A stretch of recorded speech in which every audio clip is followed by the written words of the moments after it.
Profiles in Cinemania. Whitley Strieber. And we're rolling.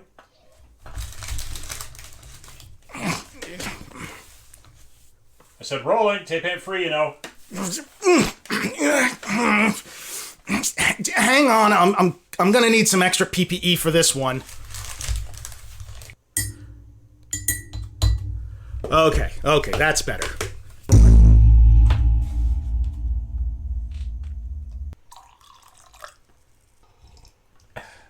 Okay, that is better. Clean suit? Check. Goggles? Check. Sleeve seals? Check. Kevlar vest? Check. Tinfoil line fez? Check. Put on your respirator. Amateur. That could block the most important Cinemania deterrent.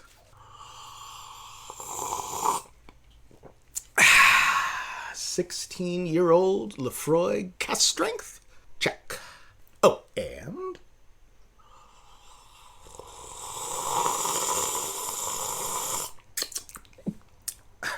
Check. Damn it. Smooth. Rest assured, O attentive ones, there is an ample reason for the extra precautions I have taken. For today, dear listeners, we examine a true polymath of the peculiar. A peak 80s science fiction author turned parapsychologist, transcendentalist guru, apostle, podcasting prophet, and self-proclaimed savior. He modernized the tropes of scientifically explained supernatural and sexified our monsters. And single-handedly invented the concept of alien abduction, complete with anal probing. To even consider his Wikipedia page is to invite the itchings of Cinemania. To ponder the truth behind his tales without the proper precautions borders on sanity suicide. Is he truly a case of write what you know? Or more of a life imitates art, especially when my so-called art can't make the New York Times bestseller list anymore, but those gee gosh darn cult leaders look like they got a cushy gig sort of guy? Close the door, lean in. For Enki's sake, pour yourself a drink and join us as we attempt to unravel the Gordian knot that is Whitley Strieber. Louis Whitley Strieber was born to humble beginnings in Austin, Texas in 1945. Keep it weird, Austin. He recounts his many memoirs that he got his first good look at the stars as a child while visiting the Maverick Carter House Observatory, which is a little weird because it wasn't open to the public until 2018. Hell, Aileen Carter would have still been living there at the time, along with numerous tenants, none of whom have been able to corroborate this harmless little tale. But, as Whitley tells it, this is when he first fell in love with the stars. And let me tell you, if his tales be true, the stars really fell in love with him later on. Now, as he also tells it, he and several of his friends used to go wandering in the Olmos Basin woods, and there they were, quote, groomed in secret by a cloaked and hooded figure who taught them all about the origins of the universe, past lives. Oh, and also how to time travel. All of the comments coming to mind right now are very, very inappropriate. So let me share them.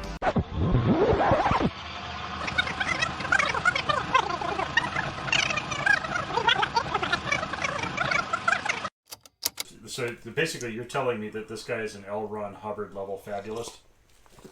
Yeah, maybe less success in other people believing him to build an entire cult out of it, but as endeavoring to be the L. Ron Hubbard of the boomer generation. Oh shit, yeah. So, not to be outdone by himself, Whitley says that in his early forays into the past, he learned that in a past life, he was the personal tutor of a young Emperor Octavian. And so, therefore, he was personally responsible for the Roman Empire surviving an extra 400 years. No, I'm quoting. I am quoting. Now, for the really shocking bit, after graduating college, he went to work in, dun dun dun, advertising. Yes, a raconteur of Whitley's caliber found his calling right away in the oldest and most honest of professions. In less than 10 years, he rose through the ranks of several New York City agencies to become a vice president. But then, he gave it all up to become a writer in 1977. And success was not far behind for our dear Whitley. Within a year, his debut novel, Wolfen, was a smashing success. He followed it up with The Hunger in 1981, and both became films with big-name stars like Albert Finney, Gregory Hines, even David Bowie. His writing career seems touched by a little Ziggy Stardust, if you know what I mean, from an early age, much like a child in the Almost Basin Woods. Okay, no more, honest. Come on, knock it off. Hang on, let me just wipe this Jesus juice off my goggles. Motherfucker. Come on, quit. That's the last just one. Knock it off. There we go. As you might guess from the names, Whitley Strieber seemed to have the idea of simply working his way down the list of classic MGM monsters. Each time, he offered up scientific explanations rather than truly supernatural. Bloodborne viruses, ancient genetic hybrids, secret experimentation. He also spent a fair bit of time in his novels dealing with the more practical aspects of monster life. Blending in, hunting, cleaning up murders, covering up your secret society or your immortality and complicated mortgage transfers, that sort of thing. In the book, Miriam doesn't so much create more vampires as use her potent blood virus to make human-vampire hybrid children. I mean lovers. I mean children lovers. Dude, that's not true. You can't say stuff like that. I wasn't trying to make a joke. It's just... Not in this climate. It's right, dick. But, despite his pseudoscience obsession, Strieber also blended in plenty of myth and lore. In the books, Catherine Deneuve's sexy, vampiric seductress Miriam was born in ancient Egypt to a woman who was originally human, but evolved into a vampire. The woman's name? Lamia, a creature of Greek mythology that stole and ate children from their cribs. The Romans gradually evolved the monster story into a more general seductress and devourer of men, the antithesis of the proper subservient woman as a mother and nurturer. What an ample opportunity, then, for early Christian theologists looking to do a little syncretizing. We've got one of those uppity women right at the beginning of this here Hebrew Bible. So who was Catherine Deneuve's mom? Lilith, the original homewrecker. And boy, does she flip the patriarchy on its head. When her lovers inevitably wither away, way past their sell-by dates, they're still aware. So she can't stand to kill them. Instead, she locks them away in steel chests. Holy shit! That is one fucked up harem right there. The film plays down the admittedly odd feminism of the novel in favor of more universally rampant sexiness. Pan-sexiness? Whatever. But turns out, Whitley Strieber's work always had a bit of a social conscience.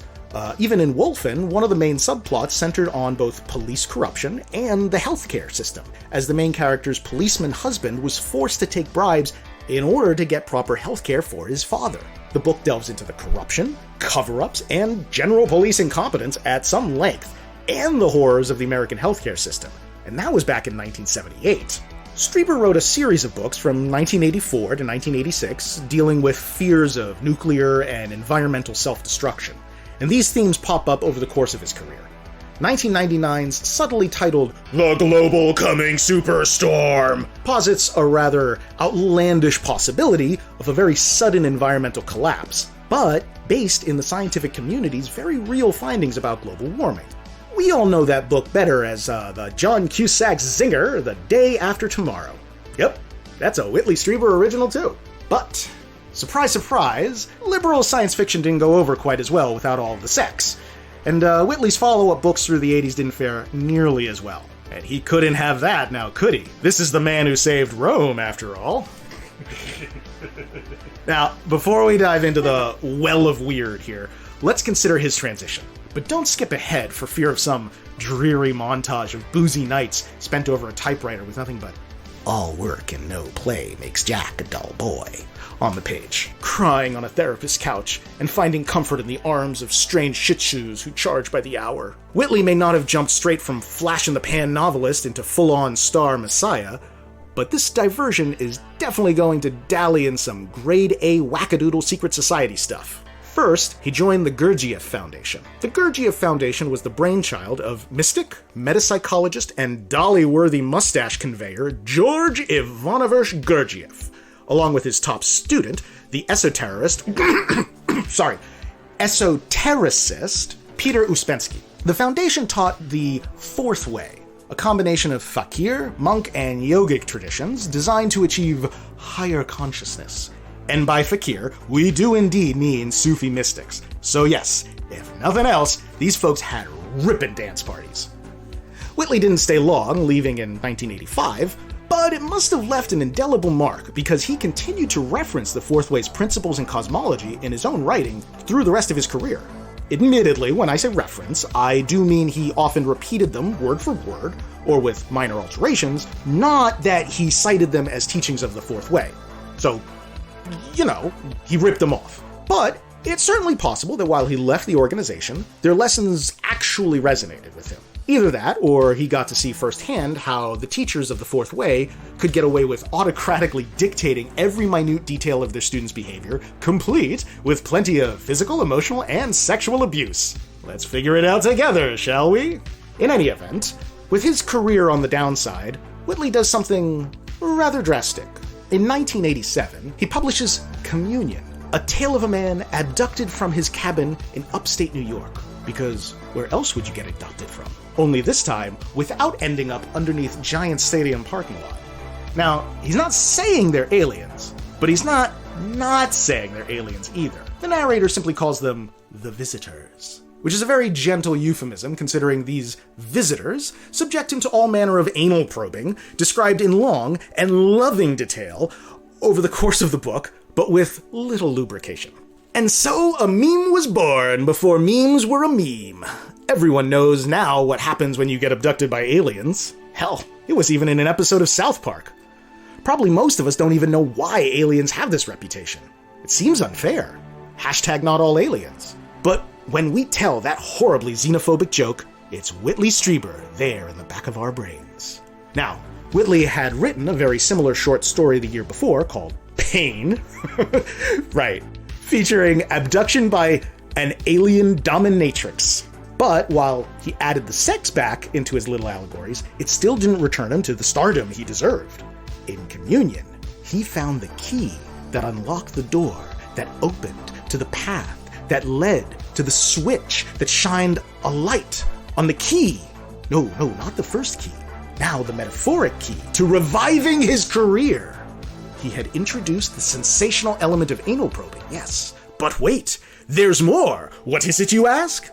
Why, Communion wasn't listed as fiction at all. It was a memoir. The man in the cabin? Louis Mother Whitley fucking Strieber. That's right. Whitley claimed in his book that he'd been abducted 2 years earlier, the same year he left the Gurdjieff Foundation, by a goddamn UFO. And how does the public respond, you ask? No, I'm not spying on you through your smartphones. I didn't actually hear you ask me anything. I was just guessing. You're safe. I don't know what's in your browser history, you filthy little kumquat-flavored panda bear. Instant #1 bestseller, over 2 million copies sold, optioned by Hollywood. Gets to write the screenplay himself, jealous much? Played by Christopher Walken. He publishes a sequel, Transformation, a year later, with sales nearly as good as Communion. Everything is coming up Whitley. This return to success is not without its bumps, of course. Transformation hits the LA Times bestseller list, top 10, but under fiction, which Strieber calls a reprehensible, ugly example of blind prejudice. We're not sure what they're prejudiced against exactly. But anyway, critics may have called out some rather striking similarities between the visitors and the strange beings from his earlier sci-fi novel Cat Magic. But Strieber claims that was an unconscious act on his part, as he hadn't yet figured out that the experience was real, and not a dream he had while freebasing in his cabin a couple of years prior. Allegedly. We are not accusing anybody of using drugs in their cabin. This is allegedly. And Strieber was not entirely pleased with how the movie adaptation turned out. Critics hated it.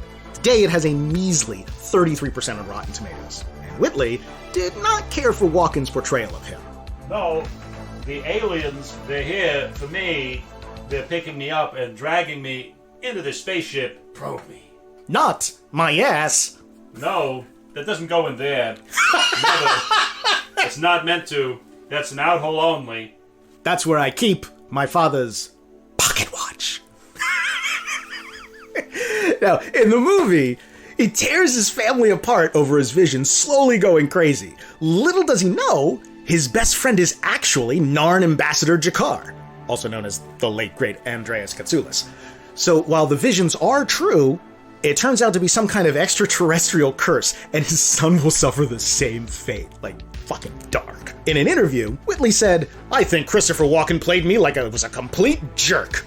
Which is an odd thing to say, since he wrote the screenplay. Apparently, Dan Aykroyd wanted the role, himself a true believer in all things alien. I think he looks a little more like Whitley Strieber, too. He thinks more like Whitley Strieber, that's for sure. Whether or not he does, Walken does not look remotely like Whitley Strieber. And thank God for Walken. But anyway, no matter. Whitley was on a mission. He followed up Communion with 4 more books, and elaborated on his original tale of nighttime liaisons that there has been and continues to be sporadic contact with the visitors, who hope to guide humanity to a higher understanding of existence through a drunk, miserable ex-advertiser turned failing writer? Sure, why not? No more contradictions there than in any of his other claims. From 1988 to 2011, he gradually transitions to full-on apostle to the stars. Or of the stars. Maybe from the stars? Anyway, he makes himself the alien's messenger with a blender full of more fiction that still has much the same plot as his so-called life, memoirs, purported letters from readers with similar experiences, and all his usual themes of espionage, secret conspiracies, hybrid species, and lots and lots of BDSM sex. Whitley, ever marketing savvy, also became an early adopter of a new medium, one beloved to both yuppie liberals and basement-dwelling fringers, the podcast. Wait a minute. Is that a... Moving right along. He was a regular contributor to Dreamland and Coast to Coast AM, run by Art Bell, the famed conspiracy and paranormal broadcaster. In 1999, Strieber completely took over hosting duties of the Dreamland podcast. He finally had the personal fiefdom he always dreamed of. In 2001, our man's personal journey takes yet another turn from mostly space-agey into the truly new agey, in yet another memoir called The Key. This one, though, is self-published, outside of the Visitors series. Is it Strieber 616? In The Key, Whitley claims he was visited back in 1998 by a mysterious man, this time uncloaked, while Whitley is signing autographs at a convention. They spend the next 2 days in his hotel room talking about everything from his typical fare of alien abductions and climate change, along with a quick dip in the Holocaust pool, and then move on to more spiritual topics of soul-powered machinery and the afterlife. The so-called Master of Keys, because the title of Keymaster was already taken by Rick Moranis, presents Whitley with a, quote, new image of God. It's unclear how this could be a new image when it is largely self-plagiarized from his own past works of fiction, repackaged as a supposed transcript of his 2-day parapsychic bender with the Master of Keys. Never you mind he wrote it 3 years later, he was absolutely certain he remembered it with, quote, 90% accuracy. The Key was reissued by a proper publisher, Penguin, in 2011, with substantial differences. More than the remaining 10%, that's for sure. But Whitley could explain all that. See, the original version was also, quote, censored by sinister forces. Never you also mind that the original version was self-published. So, if it was censored by sinister forces, who are those sinister forces? This transition from extraterrestrial whisperer to full-on prophet at the turn of the new millennium makes itself known in not only his blog, podcast, and non-fiction musings, but also in his revived fiction novels, starting with several sequels to his biggest hit, The Hunger, now fortified with calcium, vitamin D, coconut oil, parapsychology, religion, and the divine. Oh, and aliens bursting out of holy sites on the Mayan day of Armageddon to steal humanity's souls to power their machines. Good times, good times. Now, this turn does also create an opportunity for Whitley to pull his wife Anne into the somewhat dubious Fringer spotlight with him. After suffering a near-death experience in 2004 from brain aneurysm, she also became a fiction writer and a spiritual expert, particularly on the afterlife. She helped him manage the podcast Dreamland and his long-running blog and web presence Unknown Country, and helped balance out the usual cranks ranting about UFO sightings, crop circles, abductions, anal probing, an invasion, with spiritualists telling feel-good stories of brushes with the afterlife and the divine. In 2014, they published together Miraculous Journey, about not just her near-death experience, but also their experience as a couple, rising above her recent diagnosis of a brain tumor. Sadly, she died the next year, but there were still books to write. She communicated with her husband through mutual friends in the weeks following her death, and according to Whitley, quote, "Our relationship came back to life in a whole new way. With Anne on one side of the veil and me on the other, we wrote a book called The Afterlife Revolution." Yes, they had finally achieved power couple status. Literary necromancy. Yeah. But is there any truth to this claim that Anne had shown him how to connect with ghosts in the afterlife using the monkey see, monkey do technique? Who knows?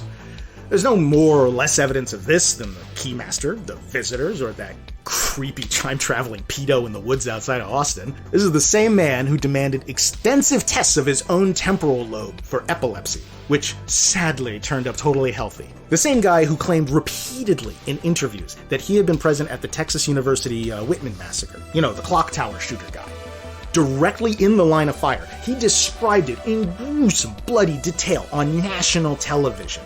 Details that happened to change each time he told the story, and that every single one of them all proved wildly contradictory to well-established facts shared by proven eyewitnesses and police investigations. Even his own mother wouldn't back him up and said he wasn't on campus that day. Then again, he once allowed they could very well be false memories implanted by the visitors. You know, those visitors that came to him late one night in a certain cabin in upstate New York at a time that he described as follows. "I was regularly drinking myself to sleep when we were there. I would listen to the radio until late hours, drinking vodka."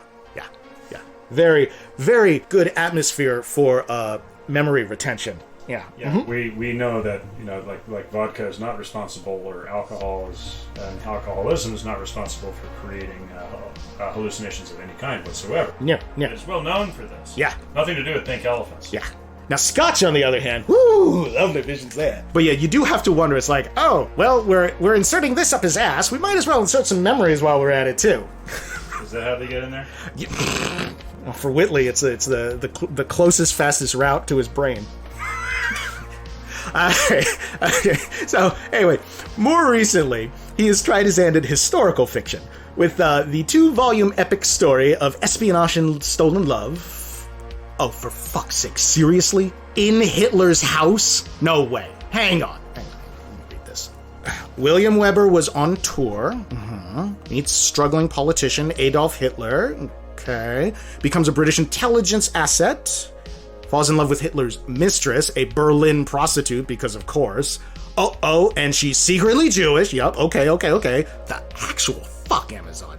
Okay, the description continues. As the war intensifies, the increasingly deranged Hitler makes more and more bizarre sexual demands on both Willie and Carlotta, to the point that they are forced to do things with him that will haunt them for the rest of their lives. Come on! Look, it's simple. Boy meets war, boy goes on holiday, boy meets murderous psychotic demagogue introduces boy to glitzy nouveau Reich lifestyle, boy realizes demagogue is murderous psychotic and decides he must be stopped at any cost. British intelligence recruits boy has affair with demagogue's mistress and boy fall in love while waiting for a chance to assassinate each other and or demagogue squirrels them all away in a secret love bunker in the mountains, orders up an orgy with boy and mistress as the best way to test boy's loyalty. It's just a tale as old as time, really. Thanks. You okay there, Brother Andy? Of course I'm fine. Why do you ask? Shut up, no one asked you. I'll be over there in the corner. Gibbering. Yeah, so according to Amazon, this, book? I love to gibber! Yeah, I'm gonna go with book for now. Is, quote, the work of a pseudonymous history scholar. Pseudonymous history scholar, Jonathan White Lane, which sounds like the name of a porn star, not a porn writer, and definitely not a, quote, expert on both modern European history and the history of the later Roman Empire, because, you know, he was there in a past life, tutoring Caesarlings like Yoda in a toga and a bowl cut. In interviews after the 2-volume series came out, and I'm not sure if Whitley was trying to explain his supposed historical expertise or excuse the wildly offensive subject matter, but he claimed that he was only able to write the book because an unknown couple broke into his home in 1989, because this guy really needs to get some fucking locks for his door, and forcibly implanted, yet again implanted, a mysterious biomechanical device in his ear. This wondrous, if highly non-consensual technology left no scar, but it would occasionally switch on and turn his ear red. When the doctor tried to remove it with a scalpel, they found nothing, of course. Apparently the device was so advanced, it would move away from the blade. Amazing! Simply amazing! Whitley, of course, was able to get a sample himself in the privacy of his own home when no one was looking, and analyzed it somehow to discover that it was metal, but it also had protein cilia to help it scuttle around. Metal with protein cilia, huh? Sounds like a good guy to me. It then just hung out for about 30 years, then suddenly decided to show him information he never knew about the private life of Hitler, and he felt compelled to write. Which leaves us to question, is this in fact a work of fiction? Or a never-before-known secret true history of the private life of one of the most well-documented and studied individuals of the last century? We may never get the answer to this question, but we can surely still get a regular fix of Whitley. Strieber continues writing to this day, with recent headlines on Unknown Country, his web blog, like, "Lab-grown cluster of neurons develops sentience, plays video games. Nuclear ignition has been confirmed in a record-breaking fusion experiment." You can hear our man with the inner secrets of the outer limits every week now on 7 different podcasts, and he just celebrated 25 years as the host of Dreamland, covering such topics as dark matter monsters, cryptids, ball lightning, and secret life forms. The powers that be want you to forget crop circles. We don't choose to do that. You're not the father of me. A neuroscientist finds the source of consciousness, and it's not where we think. What, is it up his ass? You better wrap it up, Profligator. The recorder's BS compensators are starting to smoke. Yeah, roger that. I think I've just about got this worked out. So, okay, let me put the pieces together. He didn't exactly invent the sport of UFO sightings, but he did give us deep revelations of their sexual proclivities. That shot him from hack sci-fi writer to one of the luminaries of the crackpot convention circuit. His life has been a sequence of improbable and unprovable events that ultimately led him to the revelation in the last memoir of his Visitors series that the existence is a multiverse. And key fact, Solving the Communion Enigma was published in 2011. Meaning he should sue Marvel. That was like 5 years before the Doctor Strange movie. But also meaning it's entirely possible he wasn't making this shit up or tripping balls. What if he was remembering things that actually happened, except to parallel universe Whitley? And if that's true, then, oh my god. What? Every one of his big revelations accompanies a visit from a mysterious, time-traveling, #important detail, stranger who singled out one random sex-obsessed hack to carry their message. It's the same mysterious person every time. And that could only mean one thing. Spit it out quick, the tape deck's about to go. She cut a tape, let's roll this. The mysterious stranger has to be... Could somebody get the fucking door? Jesus. Zachariah, you have one job. Brother Zechariah has his axe-throwing league tonight. Brother Methuselah is covering for him. Well, then where the fuck is he? The door's not going to get itself. Wait, is it? He's not here, just a pair of dentures on the floor. Weird. He never goes anywhere without those. Oh, fucking fine.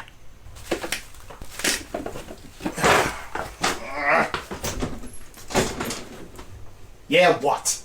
Excuse the intrusion, fellow human. Have you seen anything odd tonight? You mean besides your face? Good one. Yes, I spent too long in REM cycle this morning and had little time to glue my face to my head. Very observant. What? What? Look, we're in the middle of something. So, could you, fuck off? intrigued by some things. Might I enter your domicile/place of business? No. Oh, shit. Quick, shut the door. What? Move! What's got you all freaked out? Do you know what that thing was? I was kinda hoping the Amazon guy with my 50-gallon barrel of lube. Ew, no. Mormons. Ew. Life saved there then, Brother Ethan. Anyway, let's go see where Brother Methuselah got to. A no good layabout. Hello. Ahoy, hoy. Prepare the probe. The probe.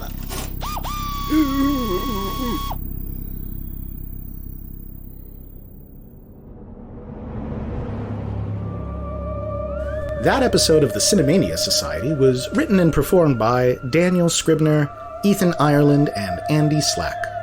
Music by Carl Casey at White Bat Audio, with incidental music and sound effects courtesy of Epidemic Sound. The Summoning by Scott Buckley appears here under Creative Commons License 4.0.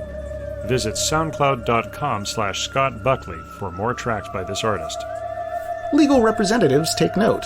This is a work of parody and/or satire and should not be construed as allegations of actual fact. Allegedly! Visit our site at thecinemaniasociety.podbean.com for more profiles in Cinemania, Conclave episodes, and more. Leave some comments on our Facebook page or hit us up on Twitter. Fine, X. Or chuck us a couple of bones on Patreon if you want. That'd be nice. No, seriously, it would be super nice because running a podcast ain't free, you know. The Cinemania Society is a product of the Cinemania Society, LLC. Happy holidays, you filthy animals.